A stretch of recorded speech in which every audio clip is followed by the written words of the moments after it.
So you want to clean up your client onboarding process because it feels totally unorganized right now. You feel like a total mess right now, and you know that if you feel like a mess, your clients feel like you're a bit of a mess too.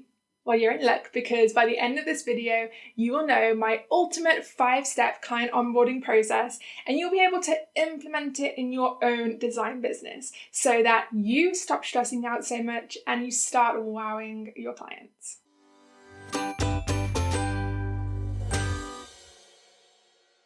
Welcome, my name is Nisha from NishaWoolery.com. I'm a business mentor for freelance web and graphic designers. Now, when I first started my design business, I kind of tried to do things the cheap way, or I just did things the messy way because I wasn't sure how else to do them.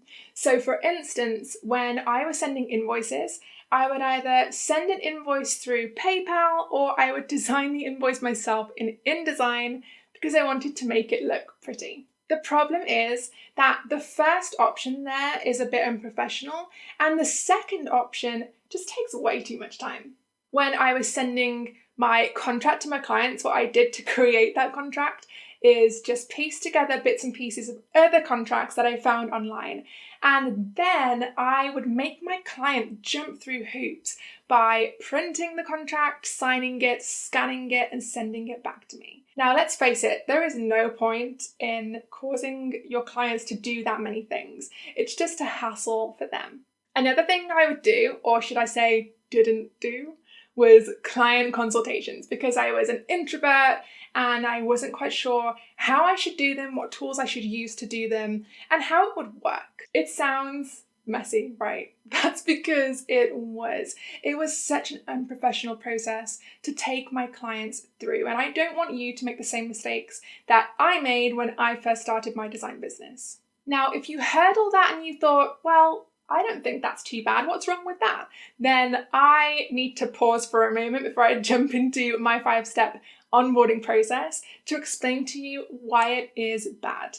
In fact, that does not even begin to cover how awful this kind of onboarding process is and the damage that it does to the impression of you that your clients get. If your website and your services are drop dead gorgeous, but your client onboarding process is unorganized and a total mess, those two impressions that the client gets do not add up. It means that your brand suddenly looks inconsistent to your potential clients. I mean, your website is your first impression, so that might be amazing, but your second impression is the way that you talk with them when they first get in touch with you and how organized you are or messy you are.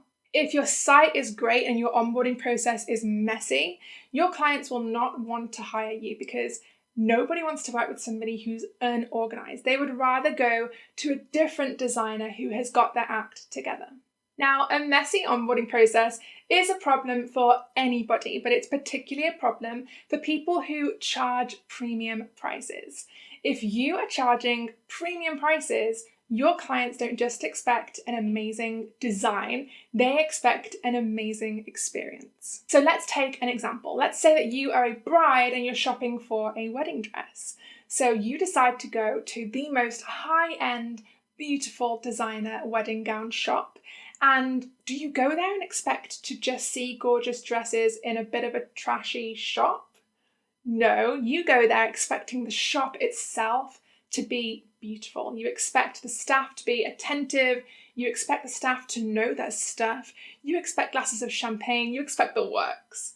That is because you're paying a premium price. And when your clients are paying that for your services, they do not just expect great designs. You have to provide them with an organized, amazing experience. Now, enough chatter. I'm about to dive into my 5-step client onboarding process, but before I do, I want you to head to the link in my bio, click my YouTube card to go and download my free 5-step client onboarding checklist so that you can use it to clean up your own onboarding process after you've watched this video. So again, the link is below. Now, let's get started. Here are the 5 steps every designer should include in their onboarding process. Number 1, the client gets in touch and receives your autoresponder. So last year I added a new lesson to my course, Organize and Automate, which is all about using an autoresponder to set boundaries with your clients and set expectations as soon as they get in touch with you without you manually having to lift a finger. It was amazing, and all of my students really loved that lesson in the course, so I wanted to talk a bit about it right here in this video. Now, let me explain for anybody who doesn't know what an autoresponder is. It's basically an automatic email that your email service provider can send out to anybody that gets in touch with you.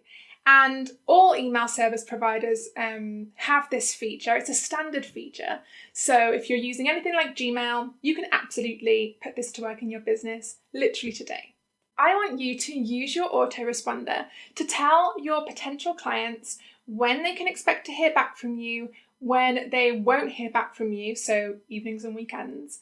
And I also want you to use it to send them to your services page, just in case they haven't had a look at your pricing, and also your FAQ page, just in case you've already answered the question that they're asking you on that page. They can go and grab the answer before you even have time to reply. Now let's move on to step number 2, sending your first reply. In your first reply, you need to send a quote, ask them if they want a free consultation, and send them to your onboarding page. Now I'm going to explain all of those steps, do not worry. First of all, let's talk about this onboarding page. Now, an onboarding page is something that I talk a lot about in my course. It's basically a page that you can send your clients to and potential clients to that is split into 2 sections. The first section tells potential clients what to expect from the process, the booking process, and it also tells them what you need from them when you're booking their project in your schedule. The second part of this onboarding page explains to your clients what you need from them after they've booked a spot in your schedule and how your design process goes. Now let's talk about sending a quote, because there are so many tools out there that you can use to send quotes to your clients, and it can be really overwhelming choosing the right tool for you, your budget, and your business. That's why I'm outlining my top 3 right here in this video. Number 1 is Wave Apps, and it's great because it's free. So I really recommend this one for anybody who is a new freelance designer who maybe doesn't have a budget to spend monthly on an invoicing and quoting tool. Now, Wave Apps is really awesome, and it includes all the features that you need to send invoices and do your accounting. The only downside that I personally feel is it doesn't allow you, the last time I checked anyway, to send invoices in your client's currencies. You can only do it in your currency. So again, it's great for beginners, maybe not great for established designers. The second tool I want to talk about is Pancake app.